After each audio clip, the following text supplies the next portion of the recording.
Hello, friends. I hope you are all doing well. Welcome back to my channel. My name is Mahivi. I am a professional working in the area of climate change. And what we are doing today is doing kind of a general review of the 9 novels that have been nominated for the Climate Fiction Prize. I am very excited about these books. I'm very excited about this project that I have embarked on, in which I will be reading all the long list before the winner is announced in May. And my plan for today is quite straightforward. I want to introduce you to the books and give you a brief description of what they are about. I haven't read almost any of them. I just read one so far. And basically the plan is to kind of give you my expectation of what I think this book will bring to the table, to the conversation of climate change. So I finally have all of them here. This is a very heavy pile of books. It was quite an adventure to try and get them all, but they're finally all here. So we're going to review all of them, very much in the order in which they are named in the Climate Fiction Prize, which is alphabetical order of the last names of the authors. So first up we have Private Rites by Julia Armfield. Julia Armfield is a British writer who was also the writer of this other book, Our Wives Under the Sea, which has won a bunch of awards. And funnily enough, this was the book that I was just about to read when I found out about the Climate Fiction Prize, and that kind of threw all my reading plans out of the window. But definitely I will get to it as soon as I finish with the long list. So basically, Private Rites is a story that is set in a world that is flooded, and it's supposed to have 3 sisters as main characters that they haven't spoken to each other in a really long time, but now they come back following the death of their father. So when they come back and they reunite, something sinister starts to occur, and apparently this is related to the disappearance of their mother long ago. And there's also a lot of old rituals and old traditions that have come back to this world, and they kind of have to grapple with that as the story moves along. And in terms of what this story is going to bring to the conversation on climate change, this is clearly a dystopia. We're talking about a planet or a world that is flooded. So I might expect some explanation of why this world is flooded. Is it due to the melting of the ice caps? Or perhaps we're talking about a region in which the land became very sterile, very depleted of nutrients, and that kind of creates a waterproof kind of soil that enables the accumulation of water. Or maybe there was some sort of breakdown of the water cycle because of the climate that has changed. So I'm not really sure. I would expect a scientific kind of explanation of why that happened. What I also expect is an exploration of the social and political repercussions. It mentions all traditions and all rights. So what that is telling me is, I think, referring to this phenomena in which when a country or society is undergoing a crisis, we have this tendency to look back at the past in a romanticized way, and we will have some powers trying to bring back systems that were implemented before, systems that have changed because they were probably not working or because they were probably only serving a minority, and ultimately systems that brought us where we are now. And we see a lot of that nowadays. So I think that's the angle that this novel probably is going to explore. Next up, we have The Ministry of Time by author Kaliane Bradley. And this is her debut novel. And apparently, for what I read on the internet is going to be adapted into film or series. So now it's the perfect time to start reading this book.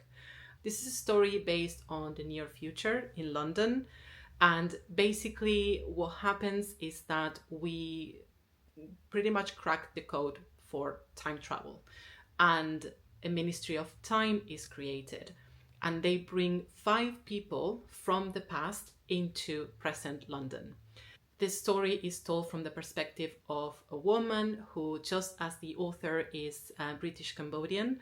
And this woman acts as a bridge. And a bridge is basically a role in which they have to live with the time travelers, and they have to walk with them through the process of adapting and assimilating to this new present, which is the future for them. In terms of what I'm expecting about this book, I'm not going to go into too much detail because I actually already started reading this a third in already. What I would say is that right at the beginning, I couldn't really understand much how this novel was connected to climate change. Just now, a third in, it kind of starts to come up. Just remember that this is a book about the near future, so I'm thinking between 10, 20, 30 years from now. So we're talking about a much warmer London already. And there's also kind of a plot twist that is coming. I see it coming. I know about it because one of the judges for the Climate Fiction Prize talks about it in the website. So apparently there is a plot twist coming soon, or maybe towards the end, I don't really know, but that it will be related to climate change. For now, I can say it's very interesting, it's very engaging, it has amazing dialogue, it has really good humor. But yeah, I will talk more about this book in an upcoming video where I cover specifically this book. Next up, we have And So I Roar. What a title! This novel was written by Abi Dare, and she's a Nigerian author. Also wrote the book The Girl with the Loud Voice, which has been in my TBR for a really long time. I really, really want to read it, and it has been nominated for plenty of awards. So I think we're talking about a really new, a really interesting and powerful new voice in literature. And basically this book is about a 14-year-old, a girl who escapes her village and goes to Lagos under the guardianship of a woman named Tia. So she escapes her village because she is trying to look for a better future for herself. But when she's just about to start school and she's extremely excited about this, something happens that forces her back to her village. And she needs to do something apparently to fight for her own future, but also for the future of other girls that live in that village as well. So in terms of my own perspectives of what this will bring to the conversation on climate change, I think it will address the intersection between the climate impact and girls' rights, girls and women's rights. Unfortunately, in many villages like this, many rural villages around the world, the burden of certain tasks is bear by women and girls, being sometimes fetching water or producing food. Women are the main producers of food in the world, especially in low-income countries. So due to climate change, these tasks become increasingly difficult because of drought, because of flood. It takes longer and it takes a greater effort to get water and to produce food. And of course, this has an impact on the time that girls have for education, because it becomes a second priority. And that's basically what I'm hoping that this book will explore. Next up, we have Briefly Very Beautiful, another banger of a title. This was written by Dineen, who is a British author, and this is her debut novel, so well done. And this book basically is about a woman named Cass. She has 3 children, and she lives in a city that is completely wrecked by climate catastrophe, and there's domestic terrorism arising. There is shortage of resources. There is wildfires everywhere, and her husband is away, basically serving as a medic in a war overseas. So her situation in this city with her children starts to become more and more critical, more and more dangerous. So she makes the difficult decision to take her children and flee. And as they run away and they are looking for refuge, they soon come to realize that places that they were expecting to be sanctuaries are not so, or not what they seem to be. What I am expecting from this book is, I think it's a dystopia that is not so dystopic. I think it's actually going to address something that is happening to millions of people right now around the world. People that are fleeing their countries or their regions due to climate catastrophe or due to armed conflict, which sometimes they are more linked than we know.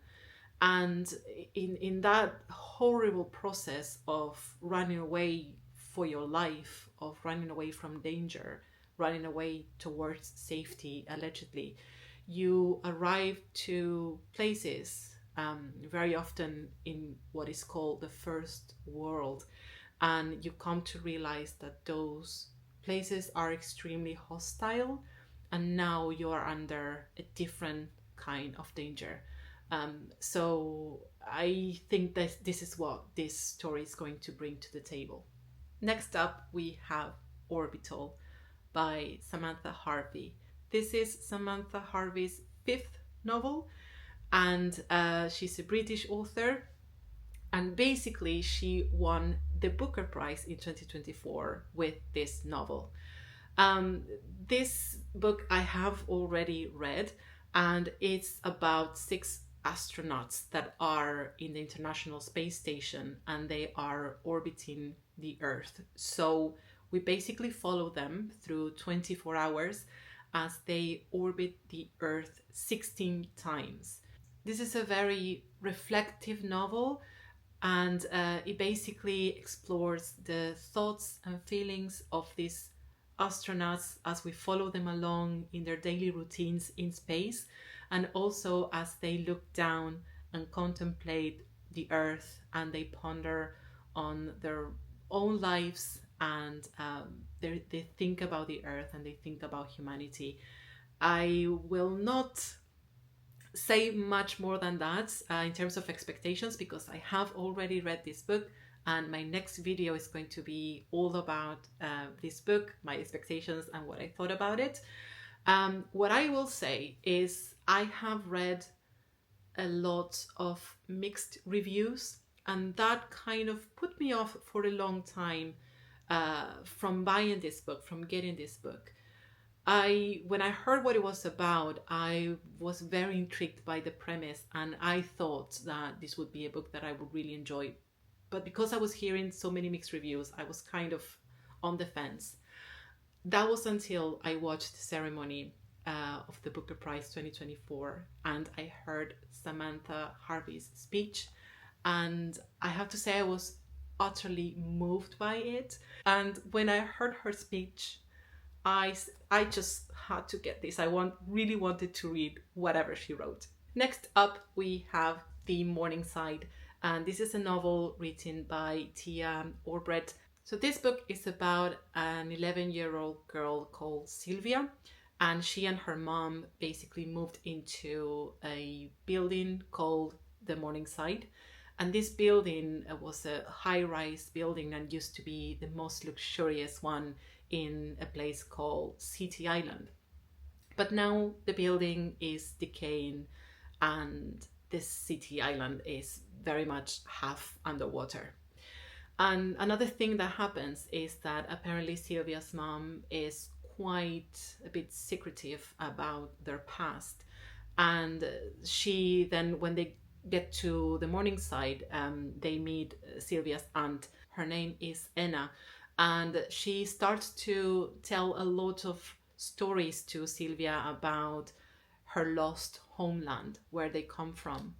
And this kind of sparks a sense of curiosity in Sylvia, and then she embarks on this adventure to try and discover more about her lost homeland and her own past.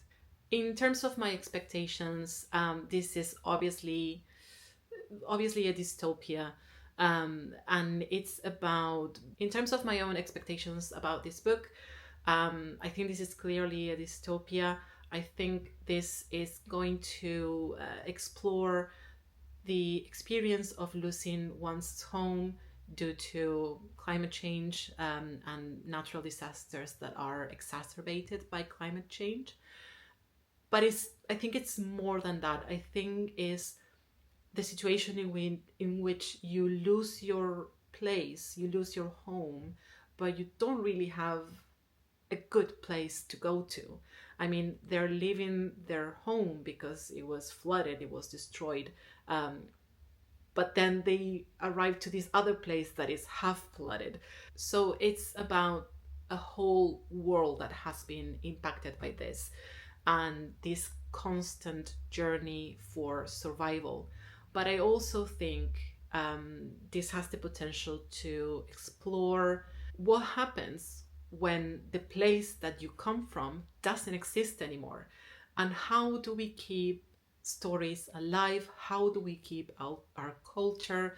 How do we keep the memory of the community that once lived there in that place that doesn't exist anymore? Next up, we have Water Baby. This is a novel written by Chioma Okereke, and she is a poet, she is a short story writer, and this is her second novel. This is a novel based on Makoko, which is apparently a floating slum in Lagos, which I didn't know about, so I'm really intrigued about this book. And it's specifically about a 19-year-old young woman who is trying to escape her village because she wants to escape the future that her father chose for her.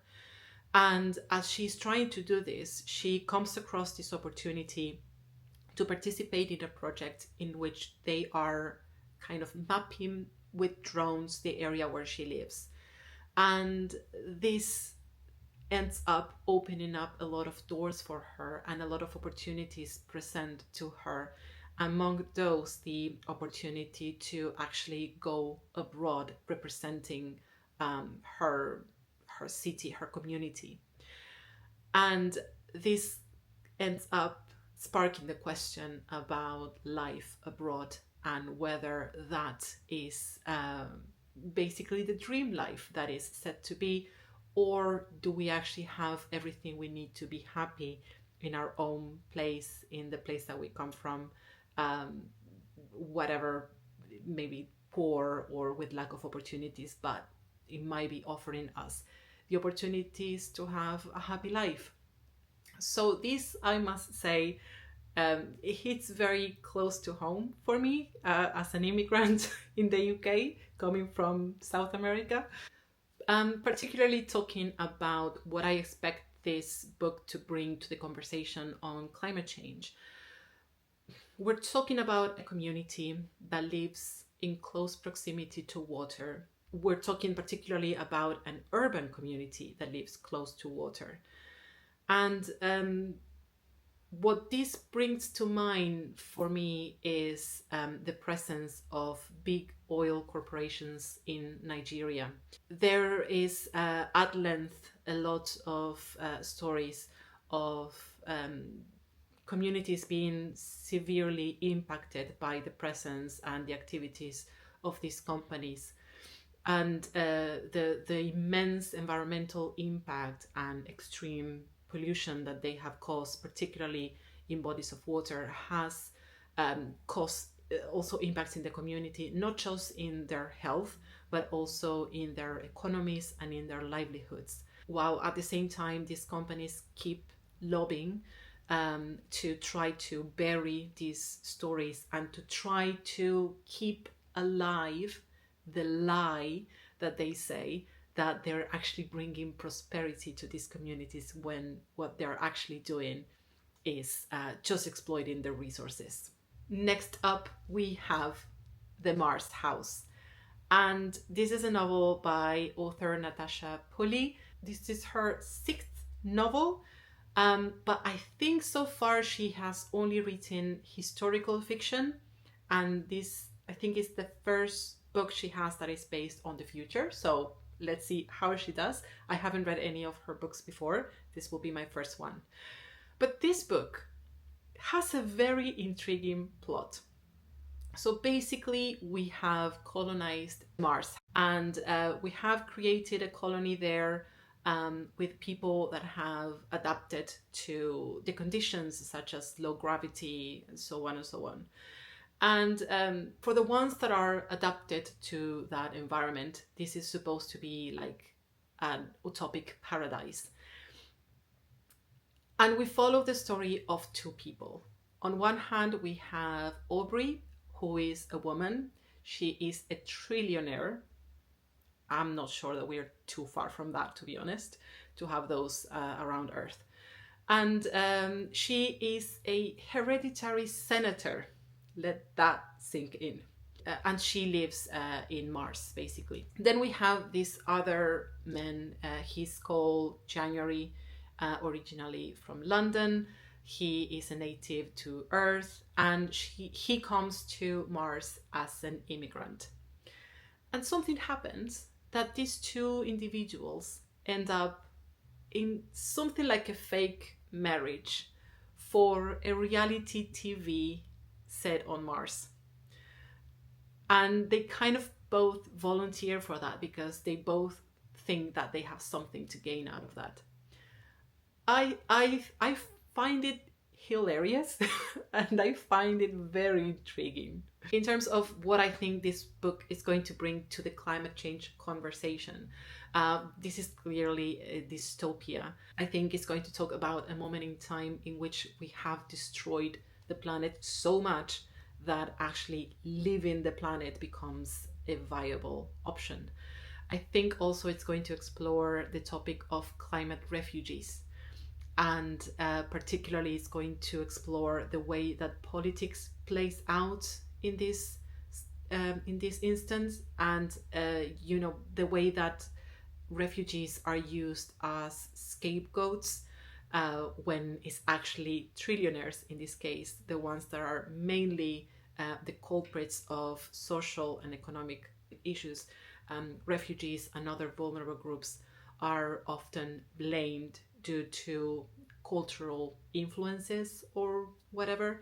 And I think that's kind of the angle that I'm expecting to get from this book, from the conversation on climate refugees. And last but not least, we have Praiseworthy by Alexis Wright. Alexis Wright is an Aboriginal Australian writer, and she's also a land rights activist. She wrote other novels and short stories, but she also wrote works of non-fiction, which I am quite interested and will be definitely looking up. This book is a mammoth of a book. It has over 700 pages and it has quite a small writing.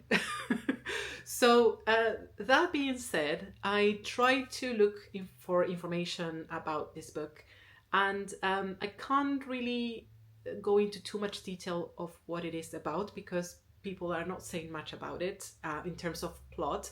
The only thing I know is that I think it starts with a haze cloud that comes to an Aboriginal Australian town called Praiseworthy.